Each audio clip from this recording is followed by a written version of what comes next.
Evangelho de Mateus, capítulo de número 7, a partir do verso 1.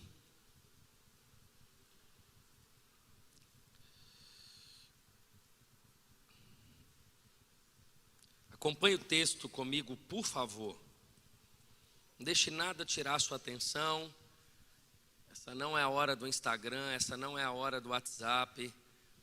Se o Senhor não cuidar das suas coisas, não será você quem vai cuidar, ok?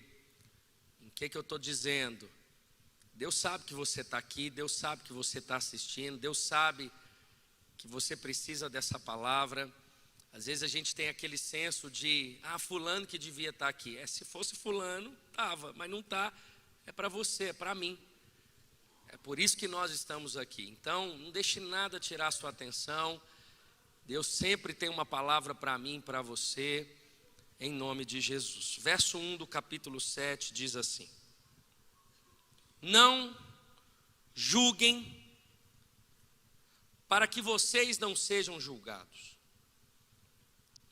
Pois da mesma forma que julgarem, vocês serão julgados. E a medida que usarem, também será usada para medir vocês.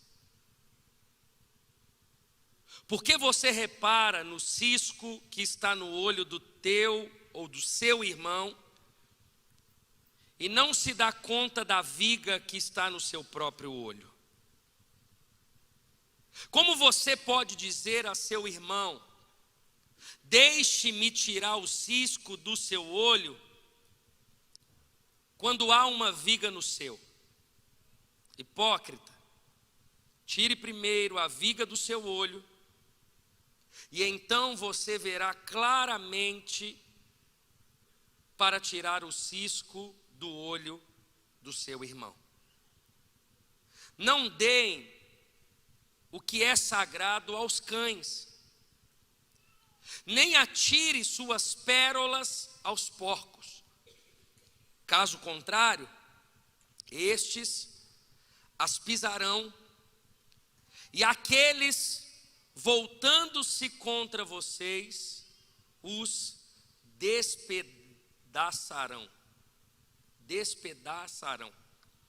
Curve a sua cabeça por um instante, vamos orar. Pai, essa é a tua palavra. A tua palavra, ela é tudo o que nós precisamos. Já recebemos ela cantada, já recebemos ela profetizada, discernida, por meio de oração. Mas agora o Senhor deseja falar com cada um de nós por meio da exposição, da pregação da tua palavra.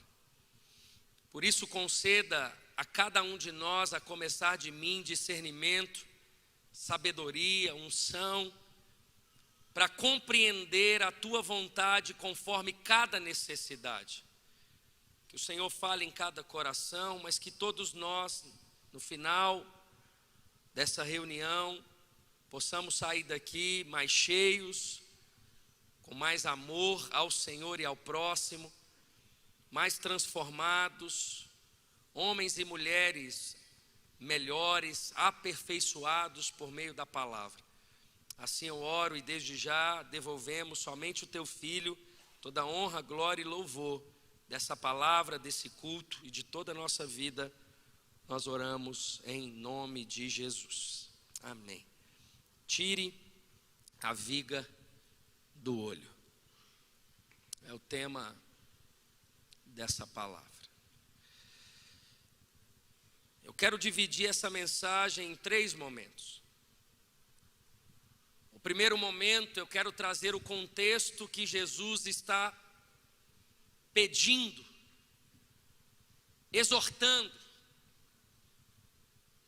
aqueles que estavam participando e a todos nós, porque a palavra é a mesma ontem, hoje, será para sempre. O segundo momento, eu quero expor verso a verso, para a sua compreensão. E o terceiro momento, eu quero trazer algumas aplicações práticas à nossa vida, para que a gente saia daqui com um para casa, aplicando, vivendo. Porque palavra na teoria é muito fácil. Crente de dentro de igreja é fácil. Para que a gente saia daqui conseguindo aplicar a vontade de Deus, glorificando e testemunhando por meio da nossa vida. Bom,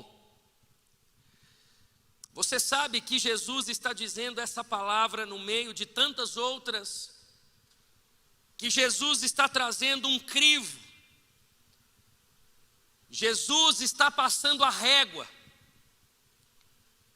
e Ele está definindo quem é o joio e quem é o trigo. Jesus, nesse exato momento, Ele está dizendo quem é o seguidor e quem é o discípulo.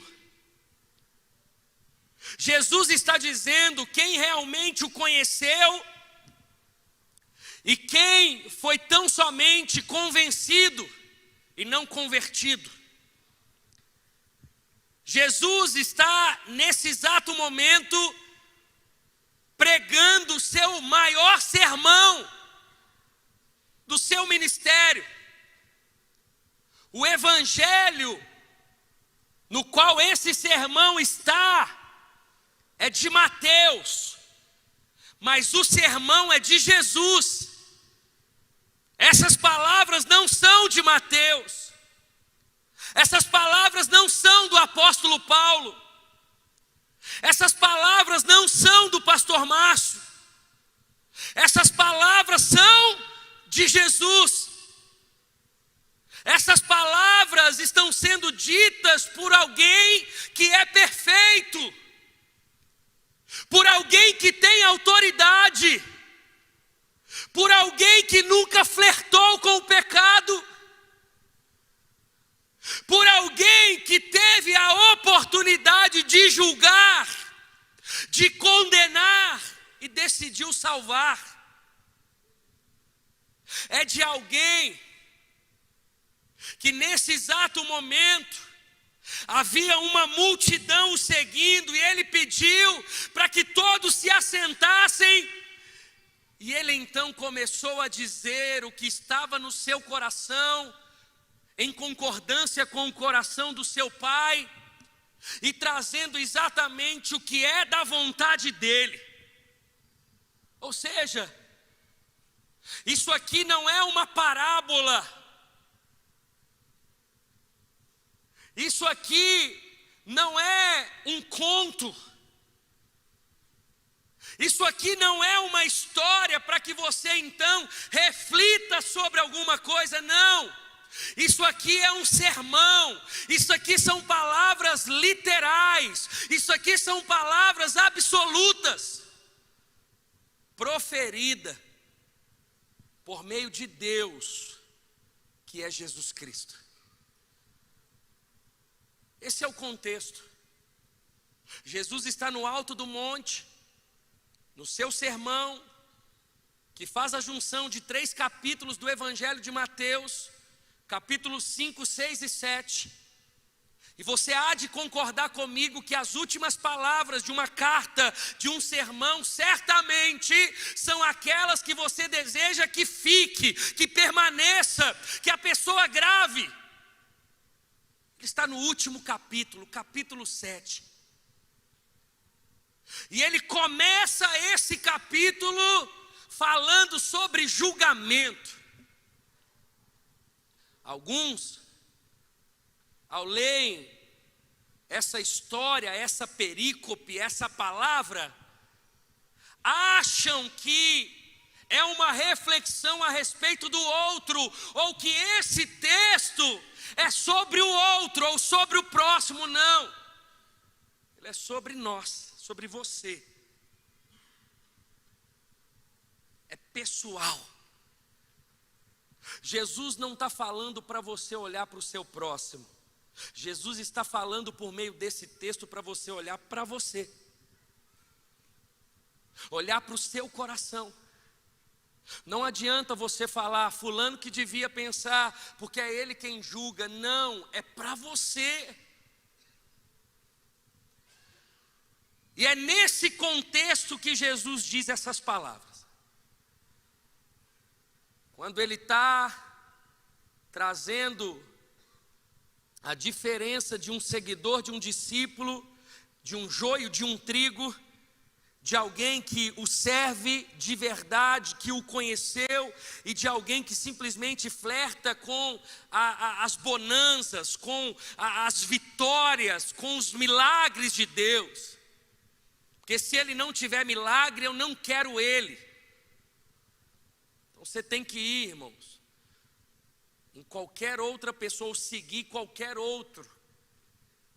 Jesus, ele não é Deus pelo que ele pode fazer na sua vida, mas pelo que ele já fez na cruz do Calvário. Se Jesus não realizar, preste atenção, nenhum milagre na minha e na sua vida até que ele volte,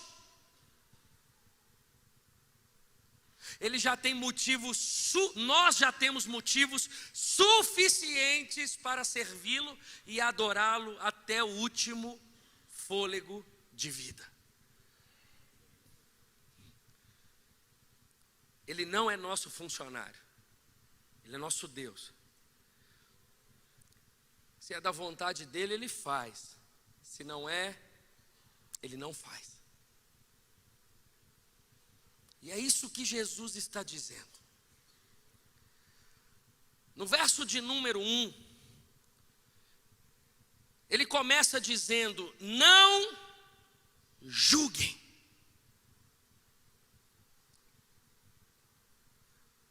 Preste atenção. Jesus não está fazendo um pedido. Jesus não está dando uma opção. Isso aqui não é uma questão de múltipla escolha, não. Jesus está dando uma ordem. Não julguem. Não é uma opção para quem é um discípulo de Jesus julgar. Jesus não dá outra opção, não é uma sugestão, é uma ordem. É como você às vezes faz com o seu filho: não suba, não faça. É uma ordem. A primeira coisa que a gente tem que quebrar na nossa mentalidade é que, como que se Deus, naquilo que é princípio, naquilo que é parte dele, como se ele negociasse isso comigo e com você. Às vezes, pelo amor e pela bondade de Deus, a gente tenta negociar aquilo que não é negociável. Jesus, mas fulano mereceu que eu julgasse, então dá uma colher de chá para mim, Jesus. Não. Jesus não negocia, não existe variação no caráter de Jesus, não existe variação na palavra de Jesus. O que é sim e o que é não. É o que ele está dizendo. Não julguem. E ele segue: para que vocês não sejam julgados. Jesus aqui na parte B do verso 1, Jesus está falando sobre a reação do julgamento. Jesus está falando para que não sejamos julgados. Ele está dizendo: olha, a minha ordem é: não julgue. Mas caso você não me obedeça, a consequência do seu julgamento é que você também será julgado. Por quem você julgou e por Ele que é o nosso justo juiz. Não julgue, para que você também não seja julgado. Irmãos, tem muita gente vivendo consequência por falar demais, por falar o que não era para ser dito, por difamar, por caluniar, por destruir, por matar sonhos, por assassinar sonhos. E as pessoas esquecem que o seu teto também é de vidro. As pessoas esquecem que o amanhã chega, que o depois da manhã chega, que a conta chega. E ele segue: pois da mesma forma que julgarem, vocês serão julgados. E a medida que usarem também será usada para medir vocês. Jesus está dizendo: o critério será justo. Não vai haver parcialidades. Somos rasos demais em ver os nossos erros e profundos demais em enxergar o erro do outro. O que Jesus está dizendo no verso de número 2 é que o critério será justo. Pois da mesma forma que julgarem, vocês serão julgados. E a medida que usarem também será usada para medir vocês. Irmãos, você quer uma coisa mais clara do que essa? Jesus, ele está sendo claro com seus discípulos. Ele está dizendo: não é opção para você que diz conhecer a obra da cruz, que diz me conhecer. Não é opção para você almoçar com um grupo de pessoas e falar mal de outra. Não é opção de você colocar lenha na fogueira dentro da sua família para destruir alguém. Não é uma opção para você destruir o ministério de alguém, a vida de alguém, ainda que essa pessoa tenha errado. O critério será justo. Ele vai dizer no verso 3, 4 e 5: porque você repara no cisco que está no olho do seu irmão e não se dá conta da viga que está no seu próprio olho? Como você pode dizer ao seu irmão: deixa-me tirar o cisco do seu olho, quando há uma viga no seu? Hipócrita, tire primeiro a viga do seu olho, e então você verá claramente para tirar o cisco do olho do seu irmão.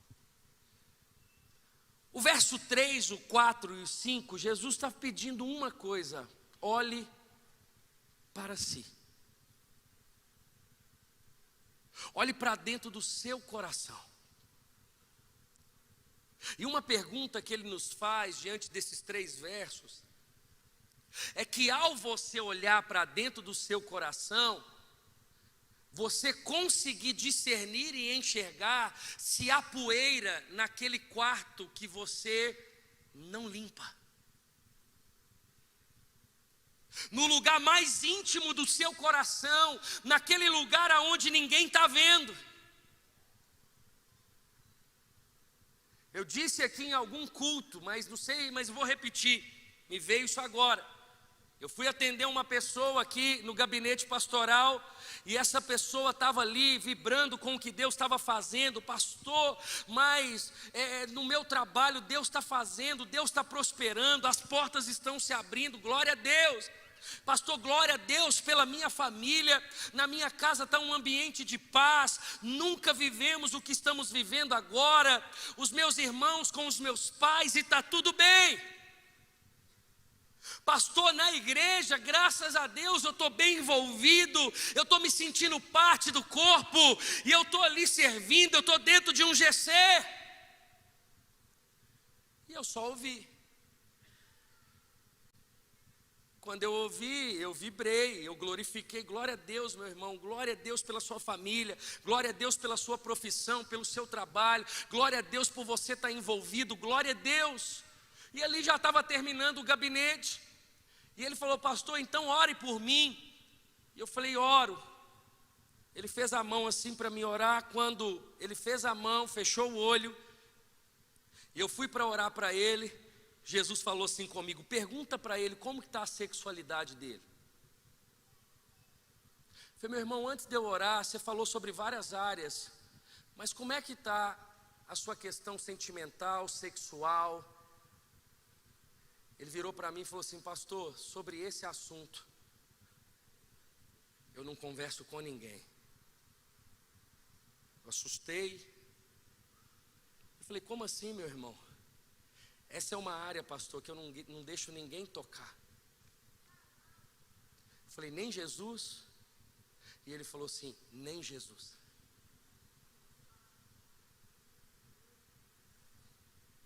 Ele falou: deixa eu orar por você então. 99% de fidelidade é infidelidade. Se a minha esposa for 99% fiel a mim, eu não quero. Ela é infiel. É 100%.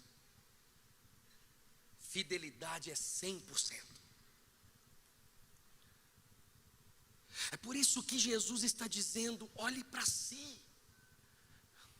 Porque quando você olha para o outro, você não consegue limpar o teu coração. Pelo contrário, você suja ele mais ainda. Você suja com amargura, você suja com mágoas. Você vai acumulando entulho sobre a sua vida. Porque aquilo que você falou do seu irmão, daqui a pouco chega no ouvido do seu irmão, e daqui a pouco seu irmão está julgando você, e daqui a pouco é uma fusaca, é uma confusão, é uma situação. Daqui a pouco você perde um casamento, daqui a pouco você perde uma amizade, daqui a pouco você sai da igreja porque você já não consegue mais lidar com o ambiente.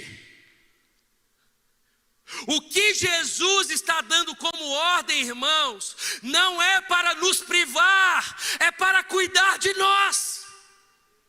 Porque Ele sabe que tem muita gente enfrentando consequência, não por ouvir demais, mas por falar demais. Pastor, mas todo mundo fala. Eu não sei você, mas eu não quero ser tratado como todo mundo. Ah, mas um monte de gente adultera. Mas o meu casamento é um casamento de fidelidade. Pastor, mas um monte de gente não é dizimista, mas eu sou dizimista. Pastor, mas um monte de gente não honra pai e mãe, mas eu honro. Ah, pastor, mas um monte de gente troca filho por causa do trabalho, mas eu não troco. Fidelidade. Jesus está dizendo: toda a energia que você tem para julgar, julgue você, para que você melhore. Toda a energia que você tem para falar de alguém,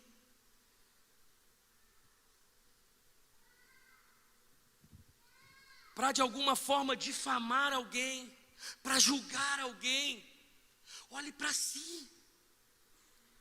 Olhe para o seu coração, olha para o quarto escuro do teu coração, pega a vassoura, limpa a sua mente, olha seus contatos, se você pode tirar algum, olha, faz uma limpa lá nos filmes, nas séries que você está vendo, olha os sites que você está entrando, as pessoas que você está conversando, os áudios que você está ouvindo, as brincadeiras que você está dizendo que é brincadeira, mas na verdade é maledicência, é fornicação, é prostituição.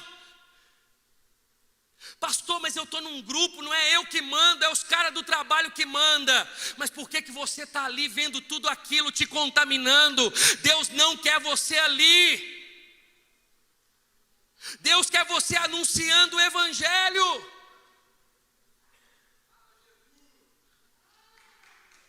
É isso que Jesus está dizendo. Olhe para si, olhe para o seu coração, olhe para o seu WhatsApp, olhe para as pessoas que você segue, olhe para aquilo que está contaminando você, ao invés de você olhar o que o outro está fazendo. Irmãos, não tem como não ser claro por meio dessa palavra. Não tem como ser claro por meio dessa palavra, porque Jesus é claro. Jesus é objetivo, Jesus está dizendo junto aos discípulos, Jesus está falando na cara deles, Jesus de alguma forma está trazendo a real para eles, Jesus está passando o crivo, Jesus está passando a régua, Jesus está dizendo, olha, se for assim tem a ver comigo, se não for assim, não tem a ver comigo, não tem. Preste atenção. Quais conclusões a gente chega? Primeiro, seja alguém que abençoa. Troca a maledicência pela bondade.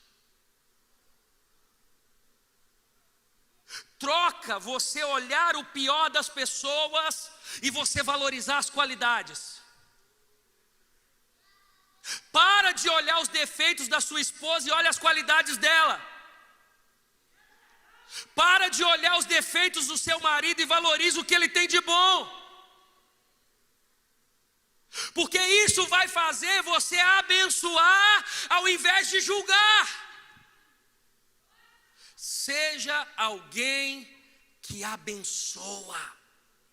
Alguém que chega num ambiente e fala assim, olha, eu abençoo a tua vida. Você está indo para o trabalho, já manda 400 áudios dizendo, olha, eu estou passando só para abençoar você, mãe, que você tenha um dia abençoado, um dia de vitória. Pai, abençoe você também, o Senhor te abençoe. Você chega no trabalho, encontra com um, abençoa o seu patrão, para de falar mal dele no meio de todos os funcionários, com todos os defeitos que ele tem. É ele que está colocando pão sobre a sua mesa, é ele que está sustentando o teu filho. Abençoa teu patrão, porque se ele prospera, você prospera também. Se é para Jesus, você pode aplaudir.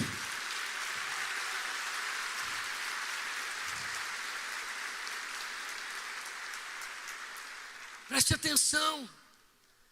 Seja alguém que abençoa, irmãos. A gente chega num ambiente, a gente quer amaldiçoar, a gente quer falar, você viu o casamento da fulana, você viu com quem fulana está namorando, você viu a roupa do outro, você viu lá na igreja, você viu como é que aquele cara cantou, você viu como é que o pastor pregou, você viu como é que o cara do trabalho, você viu o patrão como é que trocou de carro. Seja alguém que abençoa. Abençoa teu casamento, abençoa teus filhos. Não sei se você que é pai, você já fez isso, senão você tem que fazer hoje. Acorda de madrugada, impõe as mãos nos seus filhos quase todos os dias. Óbvio, meus filhos toda noite choram, tem 7 anos que eu não durmo a noite inteira, então eu acordo de madrugada. Mas põe a mão neles, abençoa, ora por eles.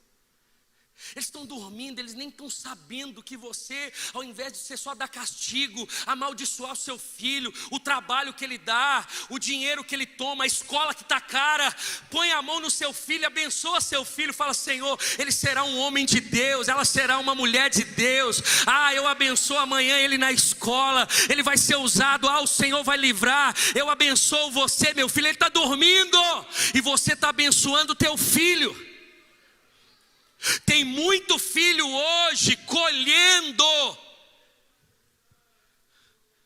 de coisas que lá atrás, de vez de o pai abençoar, amaldiçoou. Isso não vai dar em nada não. Isso aqui é como o vô dele, é como o tio dele. Não, isso aqui não quer nada não. Você viu o jeito que ele, você viu a hora que ele acorda, você viu? Abençoa, irmãos. Se o povo de Deus não for o povo que abençoa, a gente pode rasgar essa Bíblia aqui, a gente pode ir embora, esquecer esse tal de evangelho, não. Mas se existe um Cristo que morreu na cruz, ressuscitou o terceiro dia, se existe Bíblia, se existe verdade absoluta, se existe evangelho genuíno, irmãos, e a gente conheceu esse evangelho, a gente precisa abençoar a nossa nação, abençoar a nossa cidade, abençoar a nossa empresa, abençoar a nossa família, abençoar a nossa igreja, abençoar. Não seja alguém que abençoa. A segunda aplicação que eu vejo no texto é: viva conforme a vontade de Deus. A vontade de Deus é que não julguemos. Entenda que Jesus tem um povo sentado na frente dele e ele está revelando a sua vontade, a vontade dele. Em outras palavras, ele está dizendo assim: eu sei que você que está sentado aí, às vezes você tem uma vontade diferente da minha, mas confia em mim, a minha é melhor do que a sua.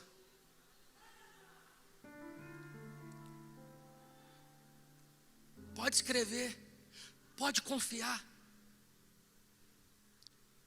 Confia. Viva a vontade de Deus. E a vontade de Deus é que não sejamos juízes. Porque cada um aqui, irmãos, vai dar conta da sua própria vida. Vai chegar um dia que vai virar assim: você, Kennedy, um telão. Vai passar toda a vida do Kennedy. Ele é o juiz.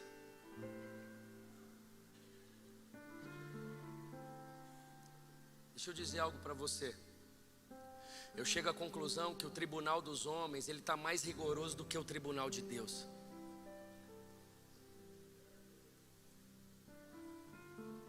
A gente quer julgar mais do que Deus. É igual o irmão mais velho querer mandar no filho se o pai não mandou. Quantas vezes eu corrijo meu filho, o Luca mais velho, ele quer mandar na Lara. Ô, boca fedendo, fica calado, quem manda sou eu. Quando você tiver filho, você manda.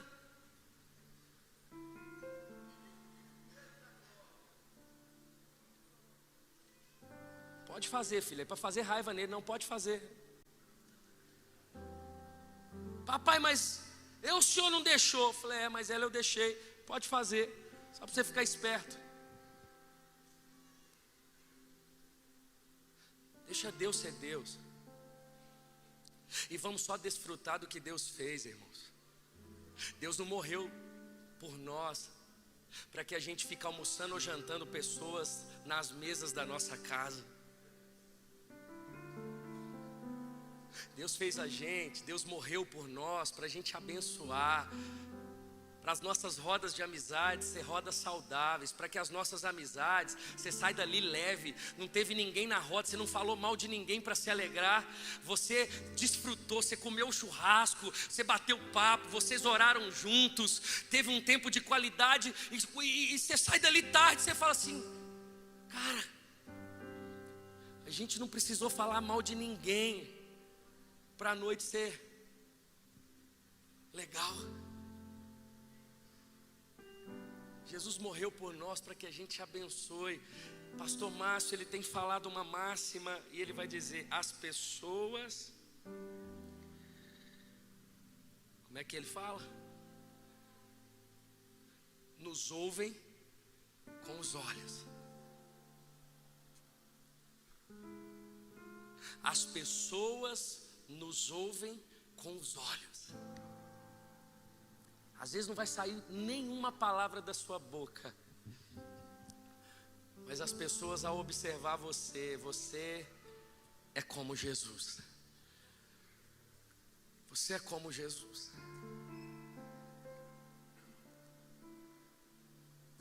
Encontra com você e a sua esposa um cara, você encontra alguém, ele sai dali, ele fala assim: meu Deus, eu quero tratar minha esposa igual fulano trata a esposa dele. Acho que eu estou brigando demais com ela, eu acho que eu estou xingando ela demais, eu acho que eu estou amaldiçoando demais. Vai na sua casa, vê você tratando os filhos, quando ele sai dali, ele fala: meu Deus, eu acho que eu não merecia ser pai, eu preciso tratar meus filhos como fulano trata os filhos dele. Que graça, que carinho, que sabedoria, que discipulado. E terceira e última aplicação: reconheça a sua real necessidade. O texto vai dizer assim: não deem o que é sagrado aos cães, nem atire suas pérolas aos porcos. Caso contrário, estes a pisarão, e aqueles voltando-se contra você os despedaçarão. Reconheça a sua real necessidade de Deus. Sabe o que é o interessante, irmãos? Que é a compreensão que eu tenho desse sermão de Jesus. Quando ele termina, é como se eu fosse um discípulo e tivesse alguém aqui, eu olho para esse alguém e falo assim: é lindo o que esse Jesus está dizendo, mas é impossível. É impossível não julgar. Se você vê os outros ensinos, é impossível você confiar, é impossível você não adulterar, é impossível, ele está dizendo sobre várias coisas, é impossível você não querer acumular tesouros na terra. E eu estou aqui com o discípulo sentado do meu lado, eu falo: cara, é impossível fazer o que esse Jesus está mandando a gente fazer. Só que Jesus, na sua sabedoria e inteligência, ele pega, que seja o meu pensamento em dizer que é impossível. E Jesus diz: Flavinho, é de fato impossível na força do seu braço, mas em mim é possível. Por isso só aqueles que estão em Jesus conseguem não julgar, conseguem não adulterar.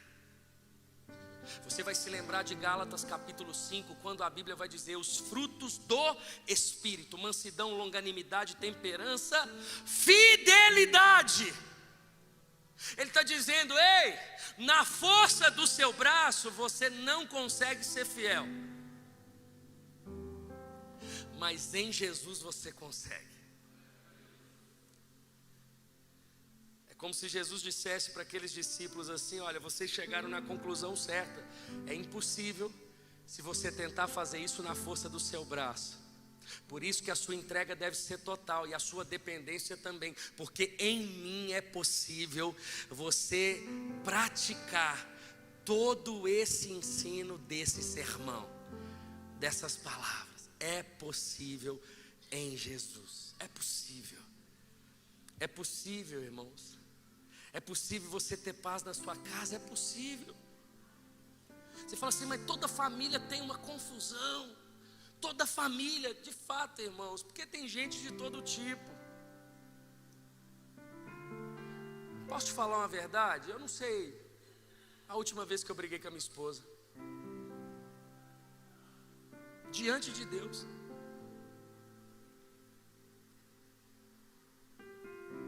Quando você vê que o negócio, você dá um passo para trás, você perdoa, você conversa, você não deixa o diabo entrar. Em outras palavras, você não joga pérolas aos porcos. É tudo que o diabo quer. Em Jesus é possível. Em Jesus é possível. Em Jesus é possível você terminar o dia e falar assim: eu não pequei. Olha que legal. Em Jesus é possível, no segundo dia você falar: ó, eu também não pequei hoje. Ó, no terceiro dia eu também não pequei hoje. Que a vida com Deus não é um conjunto de regras, é um estilo de vida. É isso que Jesus está dizendo. Não veja esse sermão como uma regra, entenda como um estilo de vida. Depois que você tem essa vida, irmão, você não quer outra. Quando você experimenta desse favor de Deus, dessa presença de Deus, quando você experimenta desse lugar seguro, você não quer outra vida. Você vai começar a valorizar o que o dinheiro não compra. Você vai começar a dar lugar àquilo que Deus quer que você dê. Você vai começar a sentir prazer de orar. Não vai ser peso para você. Vir no culto não vai ser: nossa, deixa eu buscar minha bênção. Ou então, deixa eu lá pedir perdão a Deus o que eu fiz no final de semana. Toda terça é a mesma coisa. Você quebra tudo de sexta a domingo. Aí na terça vem chorando. Sua conta vai chegar. Queria te falar não, mas vai. Você segura o lombo. Não é porque eu não posso julgar você que você não será julgado. Jesus vê tudo. Mas é esse Jesus que está dizendo: sabe isso que você disse que é bom? Eu tenho uma coisa melhor para você. Você está satisfeito em ter paz de vez em quando? Eu tenho uma paz todos os dias. Você está satisfeito em ter um casamento mais ou menos? Eu tenho um casamento saudável para você. Você está satisfeito? Eu tenho mais. Em mim você tem mais segurança, você tem mais vida, você tem mais paz. Seja alguém que abençoa. Viva conforme a vontade de Deus e reconheça a sua real necessidade. Quantos entendem essa palavra nessa noite? Você pode ficar de pé e aplaudir o nome de Jesus. Feche os seus olhos, levante do seu lugar. Tem dias, irmãos, que a gente, na pregação, a gente precisa ser pastor. Tem dia que Deus libera promessas e tem tantas realidades, mas tem dia que Deus tem palavra pastoral para nós. O sonho de Deus e consequentemente de todos nós, que de alguma forma foi chamado pelo próprio Deus, pela vocação, é que você experimente do favor do Senhor. Hoje é terça, parei o carro ontem, irmãos. Segunda, domingo, 3 cultos diretos. Cheguei ontem, 8 horas da manhã aqui na porta da minha sala. Na hora que eu paro, chega uma mensagem assim: pastor, só para te falar que eu saí de casa. Falei, meu Deus, o dia, a segunda já vai começar. Liguei para o irmão, falei: por que você saiu de casa, irmão? Pastor, não aguento mais, saí na verdade sexta-feira. Aconselhei, falei. Quando eu terminei, me veio um irmão na frente lá: pastor, estou morando na rua. Irmãos, era 8h30 da manhã, já tinha caído 2 situações dessa no meu colo. Tem gente que quer ser pastor ainda.